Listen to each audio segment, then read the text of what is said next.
A very good evening everyone. Welcome to Rapid Revision Series Computer Knowledge. आज का session हम set 4 करने वाले हैं एंड अगेन मैं बार बार रिक्वेस्ट आप लोगों की रिक्वेस्ट करती हूँ regarding the English MCQs. Don't worry, मैं करवाऊंगी इंग्लिश के एमसीक्यूज भी, बस थोड़ा सा वेट और कर लो, ठीक है. And these are all the हम कह सकते हैं थंबनेल जो मेरे कोर्सेज के हैं. एंड आपको पता है आपको कोई भी टेस्ट सीरीज या कोर्स बाय करना है 30% ऑफ अवेलेबल है. जब तक नवरात्र चल रहे हैं ये कूपन कोड आपको यूज करना है जिससे आपको ऑफ मिल जाएगा, ठीक है. And the most important thing is the mock test series. ये तो आपको ज्वाइन करना ही करना है क्योंकि मैक्सिमम टू मैक्सिमम एमसीक्यूज आपको यहीं पर मिलेंगे, ठीक है. चलिए स्टार्ट करेंगे विद हम आज के क्वेश्चन सीरीज के साथ. क्वेश्चन नंबर 1 स्क्रीन पर है. सबकी अपने अपने आंसर्स खुद से देना शुरू करना. मैं तो आंसर बता रही हूँ आप लोगों को, चाहो तो आप ऑडियो थोड़ी देर के लिए पॉज कर दो हर क्वेश्चन के साथ ताकि खुद आंसर दो, देन यू चेक कि क्या आंसर मैं बता रही हूँ, ठीक है. बहुत ज्यादा हाई लेवल क्वेश्चन नहीं है, आपके सिलेबस के अकॉर्डिंग मॉडरेट लेवल क्वेश्चंस हैं. चलिए स्टार्ट करते हैं. Question number 1, which of the following operations is safe if an email from an unknown sender is received. अगर आपको किसी अननोन सेंडर से ईमेल आता है तो कौन सा ऑप्शन सेफ रहेगा ये बोला गया है. तो एक बार ऑप्शंस रीड करते हैं. Open it to know about the sender और आंसर इट. उसको खोलना पड़ेगा, ईमेल को हमें ओपन करके देखना पड़ेगा. Delete it after opening. खोलने के बाद डिलीट कर दो, बिना ओपन किए डिलीट कर दो, या open it and try to find who the sender is. Open करो और ढूंढो कि कौन है सेंडर. तो बेसिकली जब आपको अननोन सेंडर से ईमेल आती है तो बेस्ट एंड हम कह सकते हैं सेफेस्ट ऑप्शन क्या रहता है कि आप उसे बिना ओपन किए ही अपने इनबॉक्स से रिमूव कर दें, डिलीट कर दें. तो यहाँ पर सेफेस्ट ऑप्शन हमारे पास क्या है, delete it without opening it, ठीक है. क्योंकि जब आप ईमेल ओपन करते हो या अटैचमेंट ओपन करते हो तो हो सकता है कि किसी तरह का मालवेयर आपके सिस्टम में एंटर कर जाए. तो option number C is the correct answer. Question number 2 देखते हैं. क्या बोला है, online documents containing underlined phrases icons that a user can click in order to move immediately to a related part of current document और to another document with relative information are called. Basically क्या बोला गया है पूरी की पूरी statement में कि जब भी आप ऑनलाइन कोई डॉक्यूमेंट्स देखते हो या फिर आप लोग ऑनलाइन वेबसाइट्स ओपन करते हो तो ये आपको कई बार दिखता है कि कुछ जो टेक्स्ट है उसमें से कुछ टेक्स्ट हाईलाइटेड है. फॉर एग्जाम्पल लेट्स से यहाँ पर अदर जो है पूरा टेक्स्ट व्हाइट कलर का है, अदर जो है ब्लू कलर का लिखा हुआ है, ठीक है. या तो ये अंडरलाइंड है या आइकन्स होंगे वो अंडरलाइंड होंगे या फिर हाईलाइटेड होंगे. और जब आप इस अदर पे क्लिक करते हो तो वो उसी डॉक्यूमेंट के एक और सब डॉक्यूमेंट कह सकते हैं, किसी और पेज पे हमको रीडायरेक्ट कर देता है. तो टेक्स्ट को क्लिक करने पे हम किसी और डॉक्यूमेंट पे रीडायरेक्ट हो जाते हैं. उस तरीके के टेक्स्ट को हम लोग क्या कहते हैं, हाइपरमीडिया, हाइपरटेक्स्ट, एचटीएमएल या यूआरएल. तो ऐसे टेक्स्ट को हम लोग हाइपरटेक्स्ट कहते हैं, ठीक है. हाइपरटेक्स्ट का क्या काम होता है, बेसिकली टेक्स्ट जो एक लिंक की तरह बिहेव करता है. When you click on it आप दूसरे अनदर डॉक्यूमेंट पे या फिर पेज के ऊपर आप रीडायरेक्ट कर दिए जाते हो. और हाइपरमीडिया क्या हो गया, जब कोई मीडिया हम कह सकते हैं वीडियो, ऑडियो, पिक्चर, ग्राफिक पे आप क्लिक करते हो तो आप रिडायरेक्ट हो जाते हो किसी और डॉक्यूमेंट या पेज की तरफ. वो हाइपर मीडिया हो गई. जब मीडिया पे करने से होता तो हाइपर मीडिया, टेक्स्ट पे करने से होता तो हाइपर टेक्स्ट, ठीक है. चलो नेक्स्ट क्वेश्चन देखते हैं. क्वेश्चन नंबर 3 क्या बोला है, to access properties of an object the mouse technique use to. Mouse techniques हमने पढ़ा है, सारे के सारे माउस के फंक्शंस है ना, right click, left click, everything हमने पढ़ा है. तो जब हमें प्रॉपर्टीज को एक्सेस करना है हम क्या क्लिक करते हैं. तो प्रॉपर्टीज को एक्सेस करने के लिए हम लोग क्या करते हैं, we all know right click करते हैं. जब आप राइट क्लिक करते हो, फॉर एग्जाम्पल माउस से राइट क्लिक कर रहे हो आप कहीं पर भी, तो आप उस पर्टिकुलर ऑब्जेक्ट की प्रॉपर्टीज पे पहुंच जाते हो. और लेफ्ट क्लिक किसके लिए होता है, लेफ्ट क्लिक होता है सिलेक्ट करने के लिए या ओपन करने के लिए, ठीक है. तो आंसर क्या हो गया, ऑप्शन नंबर ए. चलिए आगे बढ़ते हैं. क्वेश्चन नंबर 4 देखो. All the characters that a device can use is called its. ये आंसर सबको पता होना चाहिए. एक डिवाइस जितने भी कैरेक्टर्स यूज करता है, कोई भी डिवाइस, उसे हम क्या कहते हैं, skill set, character alphabet, character codes या कैरेक्टर सेट. तो उसे हम उस डिवाइस का कैरेक्टर सेट कहते हैं जितने भी कैरेक्टर्स डिवाइस में यूज होते हैं. तो आंसर क्या हो गया, डी हो गया, ठीक है. Next question number 5, which of the following will translate images of text, drawings, photos into digital form. जब आप किसी भी टेक्स्ट की, ड्राइंग की, इमेज की, फोटो की इमेज को आप लोग अपलोड करते हो और वो डिजिटल फॉर्म में कन्वर्ट हो जाती है, तो ऐसा कौन सा डिवाइस है जो कन्वर्ट करने का काम करता है, डिजिटाइजर, मॉडेम, स्कैनर या फिर कीबोर्ड. तो हमें पता है ये कौन करता है, स्कैनर करता है ना. जो आपकी हार्ड कॉपीज को हम सिंपल भाषा में पढ़ें तो हार्ड कॉपी को किस में ट्रांसलेट करने का काम करता है, किस में ट्रांसलेट करता है, सॉफ्ट कॉपी में. यानी कि एक हार्ड कॉपी को डिजिटल फॉर्म में कन्वर्ट कर देता है. और हमने डिफरेंट टाइप ऑफ स्कैनर्स भी पढ़े, जैसे बारकोड स्कैनर हो गया, ओसीआर हो गया, ओएमआर हो गया, ये सारी चीजें हमने पढ़ी भी हैं. Next, question number 6. The amount of time required by a storage device to retrieve data and program is it's एक स्टोरेज डिवाइस किसी भी तरह के डेटा को रिट्रीव करने में, क्योंकि डेटा जो उसमें स्टोर्ड है उसे वहां से निकालने में हम कह सकते हैं, या प्रोग्राम को निकालने में, रिट्रीव करने में बेसिकली जो टाइम लेता है उसे हम क्या कहते हैं, तो उसे हम उस स्टोरेज डिवाइस की रिट्रीवल स्पीड कहते हैं। तो रिट्रीवल स्पीड क्या हुई, वो स्पीड जो कोई भी स्टोरेज डिवाइस अपनी डेटा या प्रोग्राम को रिट्रीव करने में लेता है। ठीक है, तो आंसर क्या हो गया हमारे पास, ऑप्शन नंबर ए हो गया इस क्वेश्चन का आंसर, दिस पर्टिकुलर आंसर। चलो क्वेश्चन नंबर 7 देखो, secondary storage, we have 4 option. Secondary storage की डेफिनेशन या फिर उसके यूजेस पे हम कह सकते हैं कि 4 ऑप्शंस दिए हैं। क्या बोला है, does not required constant power, ये तो सही है, उसे कांस्टेंट पावर की जरूरत नहीं होती। Does not use magnetic media, ऐसा कुछ भी नहीं है। Consist of 4 types of devices, ऐसा भी नहीं है। Does not store information for later retrieval, बाद में रिट्रीव करने के लिए इन्फॉर्मेशन स्टोर नहीं करता, ये भी सही नहीं है। तो बेसिकली क्या है, जो सेकेंडरी स्टोरेज डिवाइसेस होते हैं हमने पढ़ा है कि उनको कांस्टेंट पावर नहीं चाहिए होती, मतलब आपको सेकेंडरी स्टोरेज डिवाइसेस को यूज करने के लिए कॉन्स्टेंटली इलेक्ट्रिसिटी या पावर सप्लाई की जरूरत नहीं होती है, जैसे हमें रैम या प्राइमरी मेमोरी में चाहिए होता है ना। तो आंसर क्या हो गया, option number A. Next, a disk content that is recorded at the time of manufacture and that can not be changed or erased by the user। Disk का वो कंटेंट जो डिस्क में कब डाला जाता है, आपके डिवाइस में, स्टोरेज डिवाइस में कब डाला जाता है, जब वो डिवाइस बनता है, और लेटर ऑन आप उसको ना चेंज कर सकते हो, ना डिलीट कर सकते हो, इरेज कुछ भी नहीं कर सकते। तो उस तरह के कंटेंट को हम लोग क्या बोलते हैं, memory only, right only, read only या रन ओनली। तो मैंने आपको रीड और राइट का कंसेप्ट बताया है जब हमने मेमोरी पढ़ी थी। तो रीड करने का मतलब टेक्निकल टर्म्स में डेटा रीड करने का मतलब क्या होता है, डेटा राइट करने का मतलब क्या होता है, डेटा रीड राइट करने का मतलब क्या होता है, ये हमने पढ़ा है ना। तो यहाँ पर जिसको आप चेंज नहीं कर सकते वो होता है रीड ओनली डेटा, जैसे हमारी रीड ओनली मेमोरी होती है कि डेटा को सिर्फ रीड कर सकते हो। डेटा सिर्फ रीड करने का मतलब क्या होता है, आप उस डेटा को सिर्फ यूटिलाइज कर सकते हो, यूज कर सकते हो, बट उसमें किसी भी तरह का चेंज, अपडेशन, अपग्रेडेशन नहीं कर सकते हो। और ये कब उसमें स्टोर होता है, when the device is manufactured, है ना। और राइट ओनली का मतलब क्या होता है कि डेटा को चेंज कर सकते हो। रीड एंड राइट का मतलब क्या होता है, रीड एंड राइट का मतलब होता है डेटा यूज भी किया जा सकता है और उसमें अपडेशन, चेंजिंग, डिलीट, ये सब ऑपरेशंस भी आप लोग परफॉर्म कर सकते हो। तो आंसर हमारा ऑप्शन नंबर सी है। Next question number 9, which of the following is usually connected to a computer with the help of a cable. एक केबल से हम क्या कनेक्ट करते हैं, आइकन तो हमारी स्क्रीन पर होते हैं, नहीं। वायरस नहीं, सॉफ्टवेयर भी हो सकता, सॉफ्टवेयर होता है वायरस। डेटाबेस सॉफ्टवेयर है। पेरिफेरल डिवाइसेस जिनको हम केबल्स के थ्रू कनेक्ट करते हैं, जरूरी नहीं है केबल्स के थ्रू कनेक्ट करें, but yes from the options it peripheral devices. जैसे कि आप कीबोर्ड आप केबल के थ्रू कनेक्ट कर सकते हो, आप अपना माउस केबल के थ्रू कनेक्ट कर सकते हो, आप अपना माइक केबल के थ्रू अपने सिस्टम से कनेक्ट कर सकते हो, तो पेरिफेरल डिवाइसेस। ऑलराइट, चलो अब तो वायरलेस भी हैं, but from the options it is the correct one. CDs और डीवीडीज में जो इंडेंटेशंस होते हैं, सीडीज डीवीडीज सबने देखे हैं, है ना। अब इसमें से कंसेंट्रिक सर्कल्स होते हैं, we all have seen this, concentric circles होते हैं, राइट। तो इन इंडेंटेशंस को सीडीज और डीवीडीज के केस में हम लोग क्या कहते हैं, प्लेट्स, क्लस्टर्स, ट्रैक्स या लैड्स। तो इसे हम पिट्स कहते हैं। Option number A is the correct answer. जब आपकी बात आती है किसकी, ये तो हो गई ऑप्टिकल स्टोरेज डिवाइस, जब आपकी सेमीकंडक्टर नहीं, मैग्नेटिक डिस्क की बात आती है, मैग्नेटिक डिस्क की आपकी बात आती है। मैग्नेटिक डिस्क जैसे कि आपकी हार्ड डिस्क होती है, हार्ड डिस्क में जो आपकी मैग्नेटिक डिस्क में जो कंसेंट्रिक सर्कल्स होते हैं, इन्हें हम क्या कहते हैं, ट्रैक्स कहते हैं। ठीक है, चलो आगे बढ़ते हैं। Next question, periodically adding, changing, deleting file records is called as file dash। periodically file में डेटा ऐड करना, डेटा को चेंज करना, डिलीट करना, अपडेट करना, इसे हम लोग क्या कहेंगे, इसे हम लोग डेटा अपडेटिंग कहेंगे, फाइल अपडेटिंग बेसिकली कहते हैं। ठीक, आगे बढ़े। क्वेश्चन नंबर 12 इंपॉर्टेंट है और इजी भी है। क्या बोला है, a tuple is a column of a table, 2 dimensional table, row of a table, key of a table. तो टपल हम किसे कहते हैं, टपल हम रोज को भी कहते हैं।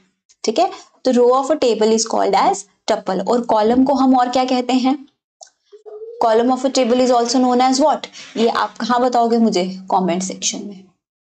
ठीक, और रोज को हम एक और नाम से डालते हैं, रोज को हम रिकॉर्ड्स भी कहते हैं। ठीक है, टपल्स भी कहते हैं, रिकॉर्ड्स भी कहते हैं, कॉलम को क्या कहते हैं, ये मुझे आप बताओगे। तो आंसर क्या हुआ क्वेश्चन नंबर 12 का, option number C. Next question देखो, क्वेश्चन नंबर 13 देखते हैं, क्या बोला है? A hacker contacts your phone और emails and attempt to acquire your password. एक हैकर आपके फोन या ईमेल को हैक कर सकता है, एक्वायर कर सकता है और आपका पासवर्ड एक्वायर करने की कोशिश कर सकता है। तो इस एक्टिविटी को हम लोग क्या बोलेंगे? स्पूफिंग, फिशिंग, स्पैमिंग या बगिंग? तो यहाँ पर हमारा करेक्ट आंसर क्या आएगा? Your correct answer is fishing. जो सोशल मीडिया फ्रॉड्स होते हैं, आपके ईमेल्स, फोन्स के थ्रू आपका पासवर्ड एक्वायर करने की कोशिश की जाती है, उसे हम फिशिंग कहते हैं। ठीक है, सो बी हो गया आंसर। ये हमने पढ़ भी रखा है पहले भी। और एक और चीज, स्पूफिंग क्या है, फिशिंग क्या है, स्पैमिंग क्या है, ये सब चीजें आपको पता होनी चाहिए। इस पर आपको डेफिनेशन बेस्ड क्वेश्चन आ सकता है, जैसे कि ये आया है। आगे बढ़ते हैं, नेक्स्ट क्वेश्चन देखते हैं। की function of a firewall. Firewall तो हमें पता है क्या होता है, सिक्योरिटी पर्पस के लिए यूज किया जाता है। इसका मेजर फंक्शन क्या होता है? मॉनिटर करना, डिलीट करना, कॉपी करना या मूव करना। तो हमें पता है major function of a firewall is monitoring. क्या मॉनिटर करता है? Network traffic, incoming and outgoing data packets जो है आपकी नेटवर्क ट्रैफिक को कंट्रोल, मॉनिटर करने का काम करता है। ठीक है, चलो आगे देखते हैं question number 15। Microsoft operating system Windows, जो माइक्रोसॉफ्ट का ऑपरेटिंग सिस्टम है विंडोज, उसमें से इसमें क्या सही है? Is design for multiple concurrent users, multiple users एक साथ उसको यूज कर सकते हैं, बिल्कुल सही। Has a graphical user interface, GUI है, बिल्कुल सही। कैन परफॉर्म मल्टीटास्किंग, तो आप अपने विंडोज ऑपरेटिंग सिस्टम में मल्टीटास्किंग डेफिनेटली कर सकते हो, तो ये भी सही है। तो आंसर क्या हो गया यहाँ से? All of these, option number D. ठीक है, अब एक सिंपल सा बड़ा इजी सा क्वेश्चन मेरा आपसे है कि विंडोज ऑपरेटिंग सिस्टम के बारे में आपने मुझे बताना है। और क्या बताना है? क्या बताना है? आपने मुझे बताना है कि विंडोज ऑपरेटिंग सिस्टम जो है वो एक मोबाइल ऑपरेटिंग सिस्टम है या फिर डेस्कटॉप ऑपरेटिंग सिस्टम है। ठीक है, इस क्वेश्चन का आंसर मुझे आप लोग देंगे कमेंट सेक्शन में। बड़ा इजी सा क्वेश्चन है और सबको पता भी होगा। Next, again operating system, Windows operating system से क्वेश्चन है। क्या पूछा है? Windows 95, Windows 98, Windows NT are also known as. तो ये सारे के सारे क्या हैं? ऑपरेटिंग सिस्टम्स हैं। किसके? माइक्रोसॉफ्ट के ऑपरेटिंग सिस्टम्स हैं। अब यहाँ से एक चीज जो आपको पता होनी चाहिए वो है विंडोज NT का फुल फॉर्म। एक बार आई गेस JK SSB या किसी और एग्जाम के पेपर में मैंने देखा था कि विंडोज NT में से पूछा था कि विंडोज NT में NT को हम लोग क्या बोलते हैं। तो विंडोज NT में NT का फुल फॉर्म क्या होता है? NT का मतलब होता है न्यू टेक्नोलॉजी। तो ये क्वेश्चन भी एक एग्जाम में आया हुआ है, शायद JK SSB में आया, मुझे याद नहीं है, बट ये मैंने एक क्वेश्चन देखा था। चलो आगे देखते हैं क्वेश्चन नंबर 17। क्या बोला है? The dash file format is a method of encoding pictures on a computer. एक फाइल फॉर्मेट जो पिक्चर्स को दिया जाता है, कौन सा? HTML, JPEG, FTP और URL। तो इसमें से फाइल फॉर्मेट हमारे पास कौन सा? HTML और JPEG। तो यहाँ पर हमारे पास क्या आ जाएगा? पिक्चर्स के लिए, इमेजेस के लिए हमारे पास JPEG होता है। अब JPEG का फुल फॉर्म क्या है ये भी सबको पता होना चाहिए। तो इसका फुल फॉर्म क्या है? Joint photographic expert group. ये पता होना चाहिए, पूछा जा सकता है और काफी सारे एग्जाम्स में पूछा भी गया है। इसका फुल फॉर्म आपको पता होना चाहिए। और ये क्या है? एक इमेज फॉर्मेट है। ठीक है, इमेज फाइल का फॉर्मेट है। ठीक हो गया यहाँ तक। HTML, FTP, URL का फुल फॉर्म भी पढ़ लेना आप लोग। क्वेश्चन नंबर 18 देखते हैं डायरेक्टली यहाँ से। Basic computer processing cycle consist of. Computer के प्रोसेसिंग जो बेसिक साइकिल होता है उसमें क्या क्या स्टेप्स होते हैं? Input processing, output, system and application, data information and application, hardware, software and storage. तो एक प्रोसेसिंग साइकिल में क्या होता है? इनपुट होती है, उसकी प्रोसेसिंग होती है, फिर हमें आउटपुट मिलती है। तो सिंपल आंसर है option number A। Next question, system software से क्वेश्चन है। 4 ऑप्शंस में से बताना है सिस्टम सॉफ्टवेयर से कौन सी इंफॉर्मेशन सही है। तो फर्स्ट ऑप्शन हमको बोला है allows the user to diagnose and troubleshoot the device. ठीक है, सेकंड क्या बोला? It is a programming language, it is a part of productivity suite, it helps the computer manage internal resources. तो हमें पता है जो सिस्टम सॉफ्टवेयर होता है वो कंप्यूटर्स किस लिए यूज करते हैं? सिस्टम सॉफ्टवेयर को अपने खुद के कामों को करने के लिए। ठीक है, जो कंप्यूटर अपने मतलब एक मशीन अपने आप को ड्यूरेबल रखने के लिए, अपने आप को मैनेज करने के लिए, अपने काम को मैनेज करने के लिए जिन सॉफ्टवेयर का यूज करती है उस तरह के सॉफ्टवेयर को हम सिस्टम सॉफ्टवेयर बोलते हैं। बिल्कुल इसी भाषा में आपको समझा रही हूँ, है ना। तो आंसर क्या हो गया यहाँ पर? मैनेज इंटरनल रिसोर्सेज के लिए हम सिस्टम सॉफ्टवेयर यूज करते हैं, ऑप्शन नंबर डी हो गया। दूसरा क्या होता है? Application software. तो एप्लीकेशन सॉफ्टवेयर किसके काम को आसान बनाने के लिए होता है? यूजर के काम को। और सिस्टम सॉफ्टवेयर सिस्टम के काम के लिए। ठीक, चलो आगे बढ़ते हैं। क्वेश्चन नंबर 20 देखेंगे, इंपॉर्टेंट है। Which of the following storage media provides sequential access only? कौन सी स्टोरेज मीडिया है जिसमें हमारे पास सीक्वेंशियल एक्सेस होता है? सबसे पहले तो आपको पता होना चाहिए कि सीक्वेंशियल एक्सेस का मतलब क्या है, तभी आप लोग इमेजिन कर सकते हो, विद एग्जांपल समझ सकते हो कि कौन से डिवाइस में हम सीक्वेंशियल एक्सेस होता है या कौन से डिवाइस में हमारे पास डायरेक्ट एक्सेस होता है। तो एक्सेस कौन से तरह के हो गए, एक होता है सीक्वेंशियल एक्सेस, ठीक है, और एक होता है रैंडम एक्सेस। रैंडम या फिर आप इसे डायरेक्ट एक्सेस भी बोलते हो, काफी बुक्स में आप देखोगे रैंडम एक्सेस होता है या सीक्वेंशियल एक्सेस होता है। सीक्वेंशियल एक्सेस का मतलब क्या होता है कि डेटा जब एक्सेस होता है, आप डेटा को उस पर्टिकुलर स्टोरेज डिवाइस में से एक्सेस करते हो तो सीक्वेंशियली करते हो। फॉर एग्जाम्पल पुराने जमाने में सब जो टेप रिकॉर्डर्स में कैसेट्स चलाते थे, ऐसे वाले कैसेट्स सबने देखे ना, इस तरीके के कैसेट्स होते थे,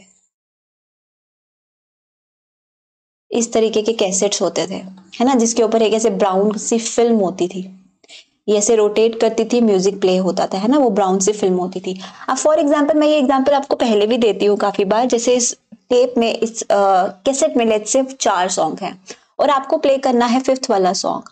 तो अब यहाँ पर मेरे फोन में अगर 5 सॉन्ग है, मुझे 5th सॉन्ग प्ले करना है, तो मैं क्या करूंगी, सीधा 5th वाले सॉन्ग पे क्लिक करूंगी और 5th सॉन्ग प्ले हो जाएगा, है ना। लेकिन यहाँ पर ऐसा नहीं होता, यहाँ पे होता है सीक्वेंशियल एक्सेस। 5th वाला सॉन्ग प्ले करना है तो पहले 1st वाला पूरा प्ले होगा, फिर 2nd वाला होगा, फिर 3rd वाला होगा, फिर 4th वाला होगा, फिर 5th वाला होगा। अब 5th के बाद मुझे लेट्स से 3rd वाला प्ले करना है, तो 3rd वाला प्ले करने के लिए मुझे वापस से जाना पड़ेगा, 1st प्ले होगा, 2nd प्ले होगा, फिर 3rd प्ले होगा, या रिवर्स जाना पड़ेगा, 4th प्ले होगा, फिर 3rd प्ले होगा। तो इसको बोलते हैं सीक्वेंशियल एक्सेस, कि डेटा को आप सीक्वेंशियली ही एक्सेस कर सकते हो, कोई भी डेटा रैंडमली बीच में से क्लिक करके एक्सेस नहीं कर सकते, ठीक। उसके बाद है रैंडम एक्सेस, जो आजकल हमें मिलता है। फॉर एग्जांपल, जो हमारे मोबाइल में डेटा स्टोर होता है, मेरे पास 10 पिक्चर्स हैं, 10 में से मुझे 5वीं वाली पिक्चर देखनी है, तो मैं सीधा 5वीं पिक्चर पे क्लिक करूंगी ना, मैं थोड़ी पहले 1st ओपन करूंगी, फिर 2nd, फिर 3rd, फिर 4th, फिर 5th। तो उसको बोलते हैं हम लोग डायरेक्ट एक्सेस। तो कौन से डिवाइसेस हमें सीक्वेंशियल एक्सेस प्रोवाइड करते हैं? मैग्नेटिक टेप, और ये जो मैं आपको कैसेट बता रही हूँ, ये जो है ये मैग्नेटिक टेप की ही एग्जाम्पल है, ठीक। सो आंसर हो गया option number C. Floppy disk, magnetic disk, ये दोनों किस डिवाइसेस में आ गए? ये मैग्नेटिक स्टोरेज में आ गए।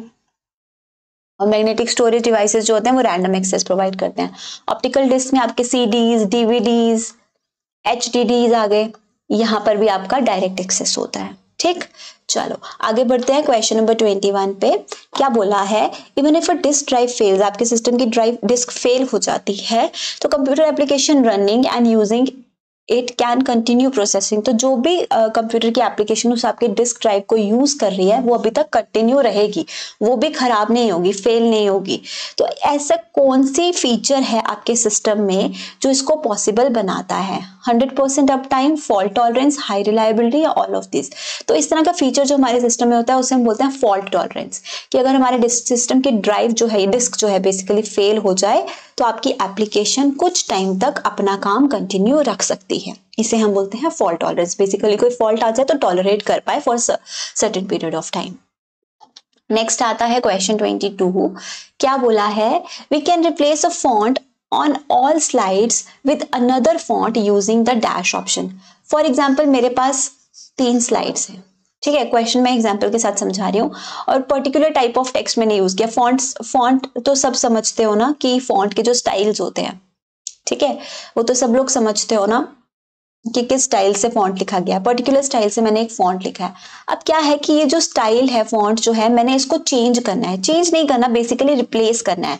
अब मैं ऐसा थोड़ी करूंगी कि एक एक करके फॉन्ट को सिलेक्ट करूंगी और दूसरे फॉन्ट से वो करूंगी, तो मेरा कितना टाइम लग जाएगा। तो इस देयर एनी शॉर्टकट या फिर कोई और तरीका है जिससे ये कर पाऊं? तो वही हमको पूछा है कि फॉन्ट ऑन ऑल स्लाइड्स, एक फॉन्ट सारी स्लाइड्स में हमको दूसरे फॉन्ट से रिप्लेस करना है, तो मैं क्या यूज करूंगी?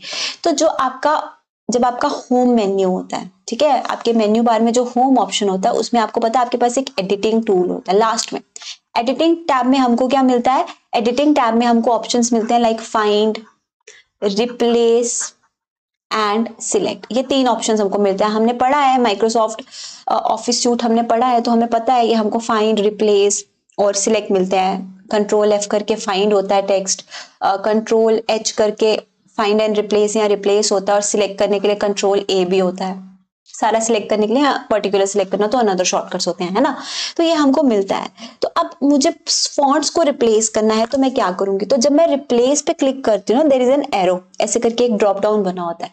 जब मैं वहां पे क्लिक करती हूँ तो मुझे 2 ऑप्शंस मिलते हैं, ठीक है। आप लोग ये खुद ट्राई कर लेना चाहे, मुझे 2 ऑप्शंस मिलते हैं। एक ऑप्शन मिलता है रिप्लेस का, एक ऑप्शन मिलता है किसका, रिप्लेस फॉन्ट का। तो जब मैं रिप्लेस फॉन्ट पे क्लिक करती हूँ तो जो भी पर्टिकुलर फॉन्ट मेरा ऑलरेडी है उसको मैं किसी और फॉन्ट स्टाइल से क्या कर सकती हूँ, रिप्लेस कर सकती हूँ। तो क्या किया जाता है, फॉर्मेट किया जा सकता है और उसके बाद फॉन्ट्स को रिप्लेस किया जा सकता है। तो आंसर हमारे पास क्या है, ऑप्शन नंबर डी। जो आपका फॉर्मेटिंग टूल बार होता है ना, होम पे हमारे पास सारे फॉर्मेटिंग के ऑप्शंस होते हैं, वहीं पे हमारे पास रिप्लेस फॉन्ट्स का ऑप्शन होता है। ठीक है everybody, is this clear to all of you? तो आंसर हो गया डी। क्वेश्चन नंबर 23 पे आ जाओ। क्या बोला है, विच of the following displays the button for changing text style, alignment और साइज। आपको फॉन्ट का टेक्स्ट चेंज करना है, स्टाइल चेंज करना है, अलाइनमेंट चेंज करनी है, तो उसके लिए हमारे पास क्या होता है, फॉर्मेटिंग टूल बार होता है, जहां पे आप ये सारी चीजें कर सकते हो। होम टैब पे ही आपको ये मिलता है, ठीक। तो ये भी सबको पता है, ये चीजें बड़ी बेसिक हैं और ये हमने interface Microsoft office Windows, Microsoft office का इंटरफेस हमने पढ़ रखा है ना। नहीं है, किसी को नहीं पता है तो गो टू माय लेक्चर्स, मेरे लेक्चर्स देखो, वहां पे मैंने पहले इंटरफेस पढ़ाया, उसके बाद बाकी चीजें आपको बताई हैं कि क्या टूल बार होता है, क्या फॉर्मेटिंग टूल बार होता है, फॉन्ट स्टाइल, ये सब कुछ कहाँ चेंज करते हैं, एडिटिंग कहाँ करते हैं, ये सारी चीजें मैंने बताई हुई हैं। Even my courses available on JK exam cracker, आप वो भी परचेज कर सकते हो, सब चीजें डिटेल में है वहां पे, ठीक है। चलो अब क्वेश्चन नंबर 24 पे आ जाओ। In order to save an existing document with a different name, एक existing document है, let's say ABC नाम की मेरी एक document है, अब मैं इसको let's say DEF नाम से सेव करना चाहती हूँ, ठीक है। ये भी रखना चाहती हूँ, ये भी रखना चाहती हूँ, किसी और नाम से इसको बेसिकली मैं सेव करना चाहती हूँ, तो मैं क्या करूंगी, तो उसको मैं सेव एज कमांड यूज करूंगी। बहुत सिंपल है, सेव एज, पर्टिकुलर नाम दे दिया और चेंज हो गया, ठीक। इतना कॉम्प्लेक्स है नहीं। चलो 25 देखो, सम इफ फंक्शन का क्या यूज होता है। सम फंक्शन का मतलब तो हमें पता है कि जो भी हमारे कंटेंट होता है, जो भी हमारा सेल में जो भी कंटेंट होता है उसको क्या करता है, सम करने का काम करता है। अब सम इफ का मतलब क्या होता है, इफ का मतलब होता है कंडीशन। तो बेसिकली क्या करेगा सम इफ, सम करेगा सारी वैल्यूज का but based on a condition. तो बस वही है, adds up cell values based on a condition. Option A हो गया करेक्ट आंसर। क्वेश्चन नंबर 26 देखो, to move to the previous worksheet, हमें प्रीवियस वर्कशीट पे जाना है, तो हम लोग क्या करेंगे। प्रीवियस वर्कशीट पे जाने के लिए क्या प्रेस किया जाता है, प्रीवियस वर्कशीट पे जाने के लिए प्रेस किया जाता है पेज अप, ठीक है, और नीचे जाने के लिए किया जाता है पेज डाउन। तो आंसर हमारे पास ऑप्शन नंबर बी है यहाँ पर। एक क्वेश्चन मेरा आपसे कि आप लोग मुझे उसमें बताओगे कि शिफ्ट प्लस टैब का क्या यूज होता है, ये मुझे कमेंट में बताओगे सब लोग। अगर किसी को पता है तो बहुत अच्छी बात है, अगर नहीं पता है तो ऑब्वियसली आप इसका आंसर ढूंढोगे तो याद हो जाएगा, है ना। तो ये आप मुझे बताओगे। क्वेश्चन नंबर 27 देखो, by default Excel positions text in a cell. जब आप एक्सेल का टेबल, ये है आपका एक्सेल का टेबल लेट्स से, ठीक है, ये डिफरेंट सेल्स हैं। अब सेल में आप डेटा लिखना शुरू कर रहे हो, तो बाय डिफॉल्ट टेक्स्ट आपका कहाँ से टाइप होना शुरू होता है, ये बोला गया लेफ्ट से टाइप होना शुरू होता है, सेंटर से होता है, या फिर राइट से होता है, सेंटर से होता है, या लेफ्ट से होता है। वैसे तो आप इसको चेंज कर सकते हो, आप सेंटर अलाइन रख सकते हो, लेफ्ट रख सकते हो, राइट रख सकते हो, लेकिन बाय डिफॉल्ट कौन सी अलाइनमेंट होती है टेक्स्ट की, तो बाय डिफॉल्ट होती है इधर से, तो लेफ्ट अलाइंड होता है, ठीक है। ऑप्शन हो गया ए। नेक्स्ट, और अलाइनमेंट के शॉर्टकट्स भी याद रखना, left alignment, center alignment, justified text, इसके शॉर्टकट्स क्या होते हैं ये पता होने चाहिए आपको। नेक्स्ट 28 क्वेश्चन देखो, the dash folder retains copies of messages that you have started but are not yet ready to send. आपने कुछ मैसेज टाइप तो कर दिया ईमेल में, लेकिन अभी आपने भेजा नहीं है उसको, सिर्फ ऐसे ही रखा है टाइप करके, तो वो कहाँ जाते हैं, कौन से फोल्डर में जाते हैं। तो ये तो बहुत ईजी है, वो एज ड्राफ्ट सेव होते हैं। इवन हमारे सोशल मीडिया अकाउंट्स पे भी ऐसा होता है, हम कोई पोस्ट डालने वाले होते हैं पर डालते नहीं है अभी, तो वो ड्राफ्ट्स में रखते हैं हम, है ना। यस ऐसा होता। हाँ जी, question number 29, slowest internet connection service कौन सी है, इसमें से स्लोएस्ट ये पूछा, DSL डिजिटल सब्सक्राइबर लाइन है, TI केबल मॉडेम, या डायल अप सर्विस। तो डायल अप सर्विस जो है वो कन्वेंशनल, बहुत पुरानी, हम कह सकते हैं ओल्डेस्ट, या हम बोल सकते हैं कन्वेंशनल, और स्लोएस्ट है, ठीक। सो आंसर हो गया D. Question number 30, last question for today session. Good website आप किसको कहोगे? जो रेलिवेंट है, रिलायबल है, रिसेंट है और वेरीफाइबल है, ऑलवेज स्टेज द सेम, जो हमेशा सेम रहती है, well design but not necessarily accurate, contains terms of use information.